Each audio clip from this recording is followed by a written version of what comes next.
देखिए, आज कल देश के लोकप्रिय प्रधानमंत्री आदरणीय नरेंद्र मोदी जी पंजाब की इस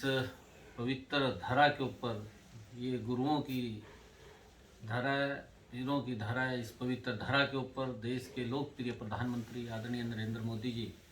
फिरोजपुर में आ रहे हैं। उसके निमित्त पंजाब के अंदर मेरा ओबीसी वर्ग में, ओबीसी समाज के अंदर लगातार संपर्क में कर रहा हूँ और हमारे ओबीसी में सम्मेलन भी हो रहे हैं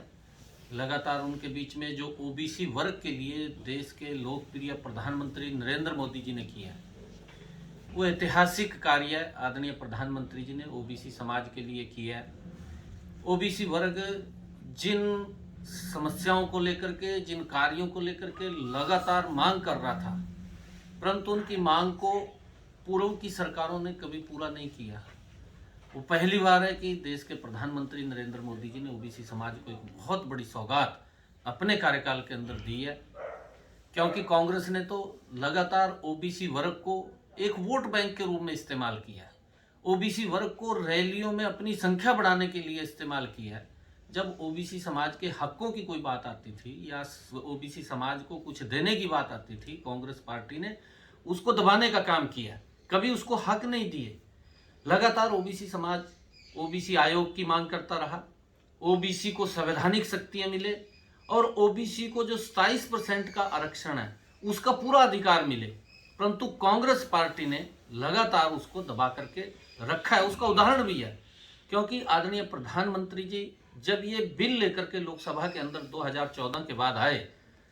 तो लोकसभा के अंदर हमारा बहुमत था, हमारा पूरा मैंडेट था, 282 सीटें हमारे पास थी, परंतु राज्यसभा के अंदर हमारे पास बहुमत नहीं था। और जब लोकसभा के अंदर तो वो बिल पास हो गया, परंतु जब वो राज्यसभा के अंदर गया तो वहां पर कांग्रेस पार्टी ने वो उसका विरोध किया और विरोध किया तो राज्यसभा में जाकर के गिर गया। और उसके बाद फिर 2019 का जो चुनाव आया, उसके अंदर देश के लोगों ने नरेंद्र मोदी जी को बड़े बहुमत से फिर बैठाया